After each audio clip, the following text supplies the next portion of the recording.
we like shame ourselves for the worry and the fear when really the worry just wants to be heard. And so much of my work in this book is how do we actually turn toward our messy and uncomfortable emotions and let them have a voice, because they're our allies. They're trying to give us information, and we have to befriend them, not betray or try and push, avoid, or numb them.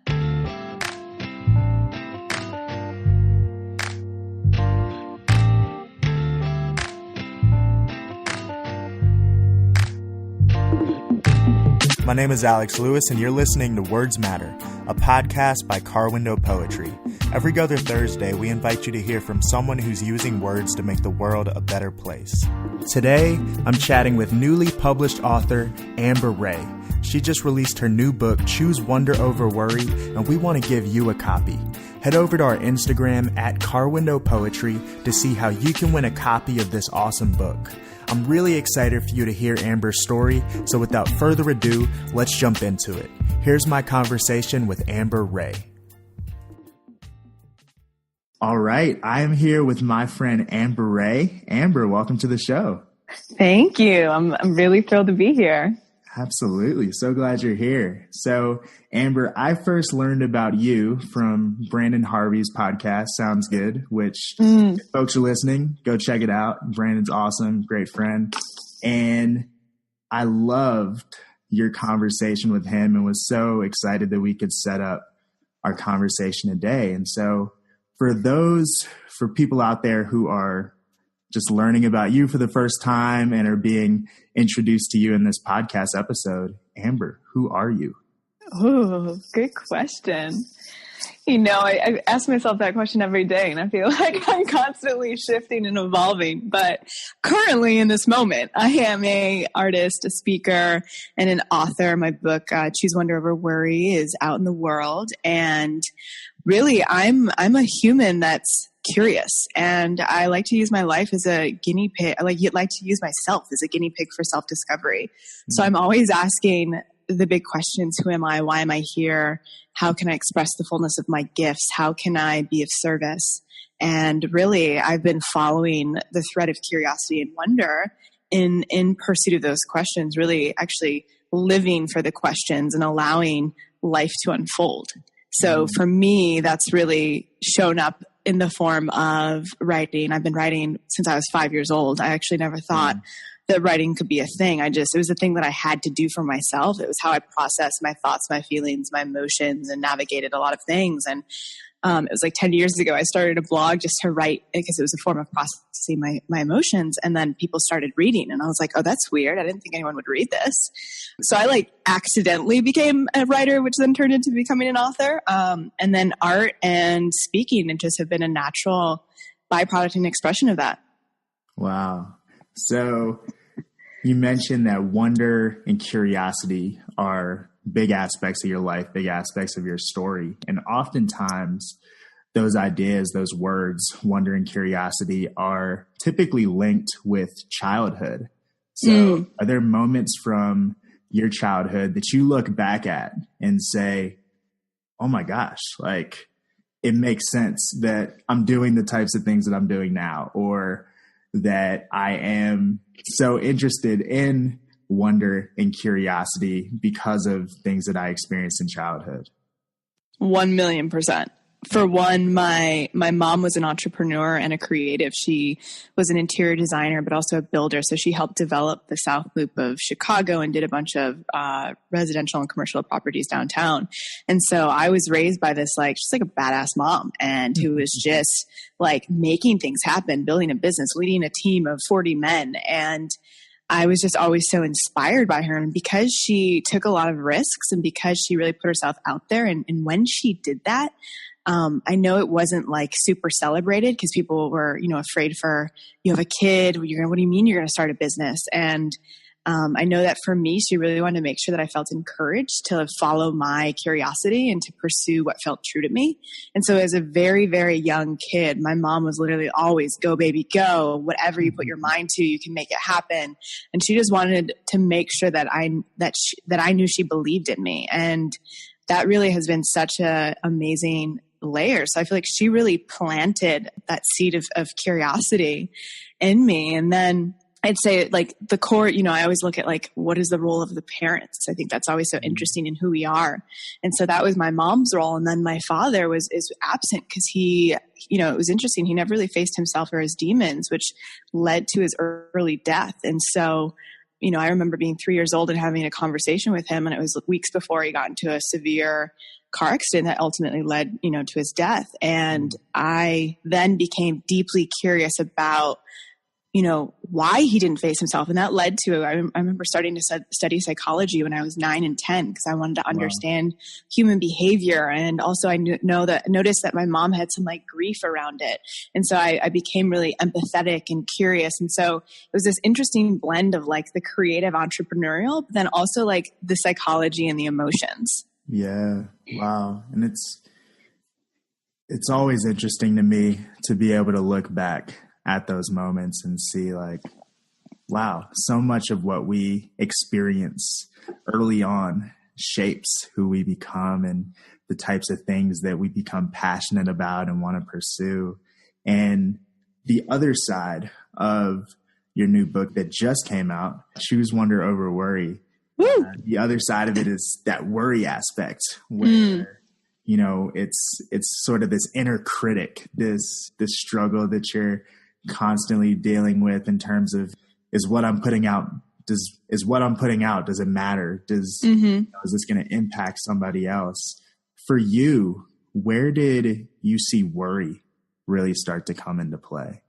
Yeah, I think worry started to come like 12, 13. I remember being so free, even though there was, a lot of sadness and grief and unprocessed emotion around my father that I had to later address. I felt like my mom really held me through that. And so I remember my childhood being so like wondrous. And then it was really, I noticed a lot of shifts in the education system, which was all of a sudden I had this pressure to perform. There was competition. I wanted to win. I wanted to do well. I wanted to be a good girl. I wanted to get straight A's. And suddenly I think that's where a lot of the rigid worry came in. And then of course it was, I remember starting AOL, and I was so excited when I get the AOL CDs in the mail, but the access to the internet and information, then I started looking at the media and advertising and the way that women were really positioned and perceived and wanting to be thin and beautiful and loved, and particularly not having that male, not having lost my dad, that I think brought this desire for me to, want men to approve of me. And so there was this desire to want to be loved. And so I think that's where it was my early teens and of course puberty, wanting boys to like me, all the things. And so I think that's when that really started to get a lot louder for me. Mm. And, we see so much of just how I think we all can see moments in our lives where worry has had some kind of significant negative impact on things that we've done in our lives, things that we've chosen not to do. As you've done a number of research on this topic of worry, what do you see is the impact that worry can have? What is so powerful about worry? Why is it something that we've been talking about for so long? It becomes such a big issue in so many people's lives. Yeah. I mean, worry can really strangle the life out of us. I mean, it affects our health, our well-being. It can literally, it can lead us to illness. So it's super serious, though. I think part of the challenge with worry, so I talk in the book about toxic worry and useful worry. And toxic worry is that relentless looping conversation that repeats in your mind that you can't let go of, and it becomes overwhelming, and then those thoughts lead to emotions in your body, can lead to inflammation and all kinds of things. But then there's the useful worry, because the reason, we've evolved it as a species is because of the threat mechanism system in our brain. There's a threat, protect yourself, don't die.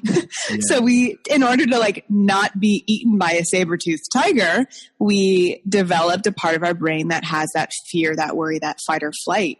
And so worry can be really powerful because worry can prevent us from making decisions that are harmful to our well-being. And so that's when worry is useful. Worry is useful to not be lured into a car when you're a kid because a stranger's trying to give you candy. Worry is useful if like you meet someone and they're like, I'm not really interested in a relationship. You're not going to marry that person. So worry, can be really helpful, but it's oftentimes what happens is that we're falling into spirals of the toxic worry. And I remember I met with Dr. James Doty. He's a neurosurgeon at Stanford, and he had said that we spend nearly 80% of our time and attention with regret about the past and anxiety about the future. Mm-hmm. And that's what I really think of as worry. Yeah. And I think worry is not bad. I think worry, again, it can be really useful. And in our society, there isn't really, I think we can become overly positive, like, oh, I'm having a bad negative thought. Let me immediately replace it with a positive one, which actually doesn't allow the worry to really be processed and integrated. Yeah. And so what happens is that we shame ourselves for the worry and the fear when really the worry just wants to be heard. And so much of my work in this book is how do we actually turn toward our messy and uncomfortable emotions and let them have a voice, because they're our allies. They're trying to give us information, and we have to befriend them, not betray or try and push, avoid, or numb them. Because that's when the numbing, oh, I'm anxious, so let me have a glass of wine, or, oh, I don't feel good about this, let me eat a bunch of food. That's when it can really, lead to a lot of negative health effects.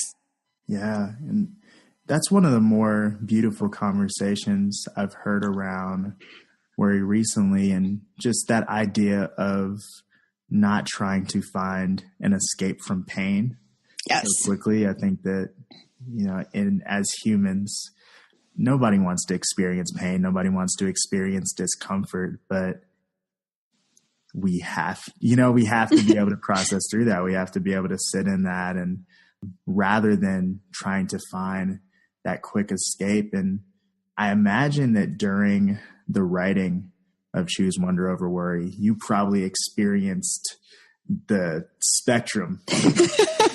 Wonder to worry, back to wonder to, going deeper into worry. What was that process like of being able to take, this dream, these ideas that you had, and really sit down to be able to say, I'm going to write this? What was the process like of writing this book? Oh man, it was so full on. I mean, I went from freaking out anxiety to calm peace, sometimes in a matter of seconds or minutes. Yeah. I literally I felt like writing the book brought all my worries to the surface so I could look at them and deal with them. Yeah. And it wasn't necessarily what I expected, but what happened is because, there were does my story matter? Am I good enough? Who am I to say this? Who am I to be even writing a book? Am I going to let my publisher down? Am I going to let my audience down? What if the book's terrible? I could have gone, down that hole for and it kept happening, but I could have kept going down that. And I had to really, really be mindful. But what happened is that because I was so in it and so in touch with these emotions and so much was coming up for me, my writing ended up being so much more raw, and I ended up writing a different book than I was expecting. Wow. So it was I would feel anxiety, and so much of my work is you name it and then you talk to it. So Grace is my perfectionist, for example. So when my perfectionist was coming up and obsessively trying to perfect a sentence rather than just get the first draft out, I'd be Grace, hey, I see that you really want to get this right. Thanks for showing up. Mm-hmm. We want to get quantity, not quality right now though. I see you're a little freaked out right now. Can we talk about this? This is where our emotions become our friends. And Grace, I would in a journal be writing back and forth with Grace, and Grace would say, I just really care about the quality of this. And I'd say, thank you so much. I care about the quality too, but let's start with the quantity first. And then Grace would release her grip. And then I would a flow of content would come. And so what happened is as I was going through this, I was wow, this is really good writing material. So I started using all of my emotions and experiences as fuel for the book. Wow. And so, I thought I could have written the book from a perspective of a witness, someone who's dealt with worry in the past and has moved through it, but we never fully transform or move through worry. I think, our entire lives, worry and fear and doubt are going to continue to come up. It's more, how do we build a relationship with them so that they don't strangle us? Mm-hmm. And so I really, really went there with the book and tapping into and tuning into these emotions. I shared stories and personal anecdotes that I never expected I would share. And so I'm grateful to my worry and my anxiety because it helped me write a better book. Yeah. Wow. I love that of, being in it, not standing on the outside looking in, but more so saying, I'm in this. We're all in this. Let me share my story. Hopefully you'll be able to see yourself in my story. And I think that's beautiful. And I'd love to know from your perspective, what is the power of words and stories? I mean, words and stories are everything. Words and stories are how we communicate, how we reach others, how we see ourselves, and thus allow others to be seen. Yeah. What I love about story and words, and, this is what started for me as a kid. I started journaling to access my own story. And this is a process I haven't stopped, which is I use words and stories to unlock aspects of myself that didn't even know that were inside of me. And so it's really a process of getting in touch with me, but then through that process of revelation and through sharing what I uncover, it creates revelation for others. And so I feel like words have the power to transform and heal not only you, but then allow someone to see themselves in a new way. Yeah. Wow. And as you are on this journey of, you've kind of done a number of different things. This book is part of your creative journey, whether it be your art project, The World We Want, or working with someone like Seth Godin. I'm sure along the way, you have had different people who have intersected with your story, who have spoken encouraging words over you that have either inspired you or empowered you to continue in this creative journey. Can you name a few of those people or even talk about the impact that they had on your life and in the pursuit of really what you're getting to do now? Yeah, absolutely. It's interesting because I immediately thought of the people who first weren't encouraging. And it's this blend of like meeting the person who challenges you and then meeting the person who empowers you. And both take you actually back, give you an opportunity to return to your own center and intuition and proceed in a way that feels true to you. Because I remember when I was working in technology in San Francisco and I felt this call to New York, and I had no idea why I felt pulled to New York, but I knew I had to go. And I'd never been to New York before. I wanted to completely do a redo after following everything I thought I was supposed to do and finding myself miserable. I was working in tech, had this great place, all the things that I, checked off all the boxes, and then was just like, this is so not me. And I just wanted to move to New York and explore and find out who I was really the thing. And I remember telling a mentor about this, and he's like, no, like you're on a trajectory of success. Are you out of your mind? And he said, like, you're not going to like go become a life coach or something, are you? And I remember just, being really shaken by that. Cause I was, I think like 23 then. That was nearly a decade ago. And I really valued his perspective, and he had been a catalyst for me in so many ways. And so it's like when people you trust don't see it or get it, that can be really hard. And so I had a series of conversations like that where I felt like I wasn't being seen or gotten. But what happened is it forced me to really tune in and be like, wait, I need to see and get myself. And what do I see? I know what is true for me, and I know what my next step is. And I just have to say, thank you for, in a way, they were trying to protect me. They they wanted to keep me safe, and it was out of love, their expression. But I realized I had to choose love for me. And then, of course, what happened is, once there was those, then there were the examples. Like I immediately think of Amit Gupta, who there was a something called Photo Jojo, which was an amazing photography community, and he was based in SF as well. And I remember meeting him, and this was after like dozens of conversations where people told me I was out of my mind.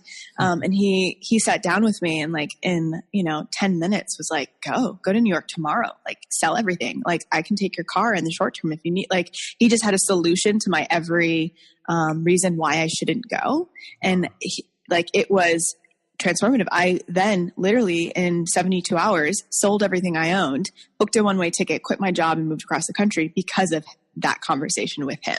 Wow. And, it was really like, people can give you the permission slip that you want to give yourself, but they're that last touch point catalyst. And I think of the hero's journey, how he talks about you meet the mentor. I don't exactly remember how he frames it, but I felt like Amit was that mentor in that moment. And whether it's, whether it's an exchange where someone really, says, actually disagrees with you or really empowers you, I think it's always an opportunity to tune inward and say, wait, what is true for me? What is my next right move, regardless of what other people think? And so that was sort of, I always think of questions as doorways. So I don't know if I fully answered your question, but it took me down a doorway. That was great. No, I love it. And I love that you bring up the hero's journey, because that's something that I reflect on a lot, especially in seeing our lives as stories. Now you are in a role where, through being an author and in your other creative spheres that you're in, you get to serve as sometimes a close-up mentor, sometimes a mentor from afar for a lot of other people. And as you're thinking about the impact that you want to see this book have, and, really what you want people to find as they're going through the pages of this book, what is it that you hope people take away as they're going through it? I hope they have a revelation that either heals something from the past or propels them to take a step forward really toward what's true for them. And so I've already been getting, stories, or just another big thing is so in the book, you meet worry and wonder, these two characters inside your head. Worry is your inner critic, and wonder is your curious inner guide. And then wonder takes your hand and has you meet all these different characters of your inner world. So you meet anxiety and shame and imposter syndrome and perfectionism, and you learn how to actually approach those aspects of yourself with courage, curiosity, and compassion. And through that, it's not worry or wonder. It's actually, how do we allow worry and wonder? Because worry without wonder is really anxious, fearful, and never moving forward. But wonder without worry is usually overcommitted, so over enthusiastic and excited that nothing actually also gets done. And so it's they need each other. And so for me, it's really about the sacred union of all of our parts. And so allowing fear and shame to have a seat at the table of our heart just as much as curiosity and compassion. And so some of the feedback I've gotten so far is wow, I didn't know that I had these terrible relationships with so many parts of myself. And I was denying, this part of myself and making it bad and wrong. And so I am overjoyed every time that I hear someone say that they're learning to make friends with their emotions, because it means they're making friends with themselves. Yeah. And, and so that to me is so powerful. So whether it's that or someone saying I've been invited to speak and I keep saying no because I'm afraid of getting on stage, but wonder is really taking my hand and I'm going to do it. That makes me overjoyed as well. So I just, it brings me so much joy to see people living in alignment with that truth and really accepting all of who they are. Yeah. Well, Amber, before we get into the final two questions, I just want to take a few seconds to honor you for giving us permission to bring our full selves to the table and to be able to I love that idea of being able to have a friendship with the parts of us that we can sometimes dismiss because we think that they only bring us pain or they only bring us discomfort. But I love that you are creating a space where we can really befriend these different parts of us, where we can really begin to have conversations with ourselves. And I know even as, it may in some ways sound weird to be able to say yeah, you can have a conversation with your emotions. You can be able to bring these elements together in the same space and allow them to talk things over with one another. But I love that you are allowing us to realize hey, this is important. This is vital to us being able to live in the fullest way possible. And so Amber, thank you so much for your heart and what you are bringing into the lives of so many. Thank you. That means so much. Thank you. I'm really letting that sink in. Absolutely. Well, final two questions. First one is can you spawn an idea? Can I share something really quick before you dive into the last two? Please. So just to speak on the like painful emotion front to give examples. So like, I love to think of anxiety as our very loyal friend that wakes us up in the middle of the night to tell us something's not right here, and how anxiety is always wanting to point out when something's out of alignment. And so that's like a way where it's a signal for something not being true with who we are. Anger comes to say like, hey, like, someone's crossed a boundary, like that, this is not right, like not okay with me. And so how anger can illuminate like where we can better set boundaries for ourselves. And so I just wanted to give like color to a little bit of how some of these emotions speak to us when we can really see that they're wanting to get our attention for our highest good.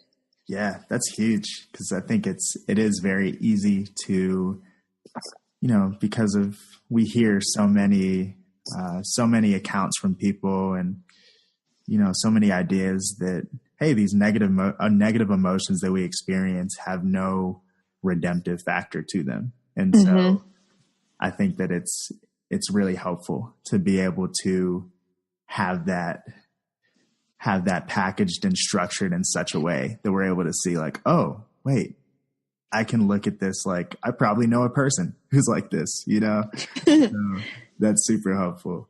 Totally. Cool. Well, first question of the two is one that I love to ask a lot. And it's really this question of what is giving you life right now? And it could be a book, it could be a TV show, it could be some of the research that you're continuing to look into, but what is the thing or the different things that are giving you life right now? Great question. I think these conversations are giving me so much life. I have, there's a lot of media happening around the book, and every time I talk with someone, I feel like it's just such a beautiful exchange of energy, and it's bringing me so much joy to talk about, the idea of this book, to talk about the work that whoever I'm in conversation. So you to talk about words and poetry and stories, like it brings me deep, deep joy every time I have one of these. I'm like, I just get to do this. This is great. I'm like, sign me up. And so that's a big thing giving me life. And then I'd say the second thing, three things actually. The second thing is my fiance Farhad. He's such an incredible rock and space holder. And he really, we met 6 years ago, and he's just been my biggest fan and advocate since, really holding a container for all of my gifts to really come through and shine. And he's just I'm so blessed of how loving and encouraging he is. And then the third thing is, I'd say, as I was a lot of the ramp up around this book, I really was like burning myself out and writing really thin to the point of like, definitely had some breakdowns, had more like worry and wonder lessons to learn. Yeah. And it was just, I was pushing myself too hard and pushing myself too far and wanting to do more and more and more. Really, sorry, someone called through, had to stop and say, no, like I need to anchor into myself. And so what's bringing me life is really those personal practices, those small daily rituals when I wake up, not immediately grabbing my phone and, jumping into email. And, that seems so obvious, but I got really off balance because I was pushing so hard. And I realized that, wait, no, I need to go within and continue to do what I know fuels me. And what's funny is that the work started feeling less like a push and more like a flow. I felt like we started pulling in all these opportunities with a lot less effort. And so what's given me life is the personal practice and how that can create a container of manifestation. Wow. I think it's always powerful for me to hear from other creatives who are willing to say like, hey, in order for me to create the kind of art that I want to make and to be able to live the life that I want to live, like I have to take intentional time to make sure that I'm at my healthiest. And I'm so glad that that's something that you're doing in terms of being able to take those steps, that these conversations are serving as a space of giving life. And I'm sure that even with, I'm sure it feels like a breath of fresh air to put all this work into something, and now to be in a spot where you're getting to conversate with people about it, how it's impacting others. And I'm just excited for you. Thank you. Thank you. Yeah. Because, as artists, we're such sensitive, or I'll speak for myself. I'm such a sensitive, empathetic creature. I feel everything. And, I know that in order to thrive, I need to go in the cave. And even how I wrote this book, I booked a one-way ticket to Bali. I stayed there for 2.5 months. And I essentially was like, world and family, I love you. And I'm disappearing for a short time to produce a book. I will see you on the other side. And literally I fell off the face of the earth. People were like, are you okay? I'm like, oh yeah, just writing. Yeah. And that needed to happen. And having that, that was the greatest gift I ever gave myself, to write the book that way. And I had a deadline of 3 months, which is intense as it was. So I was like, okay, I need to go in a very intentional space in order to do this. So, I always encourage, we have to really honor and have that space for ourselves, because that's where all the ideas and the creativity and the magic stem from. Yeah, absolutely. So last question, and this is really out of a place of, Amber, I love everything that you're doing, and I've had so much fun getting to chat with you today and hear about the things that you're up to. And I'm so excited for people who are listening to this podcast to go and get the book. And, Woo! Really, I'd love to give some other places where people can go to follow along with you, follow along with your work, and see some of the stuff that you're putting out into the world. So where can people go to find you, find those things?